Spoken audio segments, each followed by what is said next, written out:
сервисы, которые мы делаем, они про снижение тревожности. Вот это снимите, пожалуйста.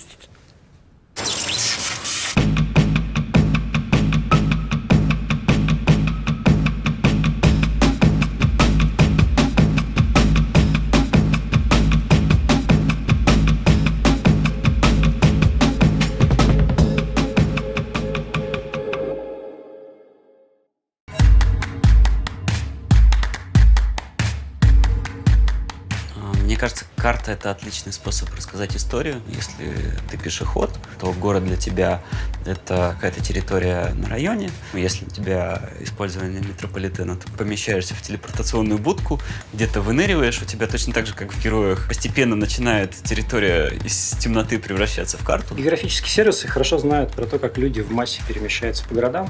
Это, конечно, информация бесценная для того, чтобы понять, какие дороги нужно расширять, какие развязки строить, какие районы изолированы от других. Когда мы запустились, у нас были только желтые и красные стрелочки, а зеленых не было, потому что считалось, что там, где мы ничего не показываем, наверное, там свободно. Потом мы отдельно научились показывать зеленые улицы, но к этому моменту пользователи уже были более привередливые и не воспринимали это как чудо, воспринимали это в целом как должное. Идея измерять пробки в баллах, кажется, придумал Тигран, и он предложил использовать какой-нибудь градусник, очень похожий на погоду, чтобы было сразу понятно, что происходит в городе. До того, как мы запустили Яндекс.Транспорт, я никогда не ездила на автобусах и троллейбусах, потому что я была уверена, что ни на автобусе, ни на троллейбусе в какое-то предсказуемое время добраться из одного конца Москвы в другой совершенно невозможно. Была история, когда я стоял на остановке, ко мне подошла бабушка и говорит: посмотри по компьютеру, когда придет автобус. Хитрость в России в величине и разнородности. Когда тестировали новый сервис карт, Митя Иванов написал мне письмо, сказав, что у тебя здесь какой-то, видимо, баг. Кручу карту, ни одной подписи нету, никакого объекта. На что я ему ответил, что это не баг, а Красноярский край. Вот он такой, один сплошной лес. На самом деле, наверное, самое классное, что есть в Яндекс.Транспорте, это то, что когда человек видит его первый раз, у него реально увеличиваются глаза, и он делает «ого!»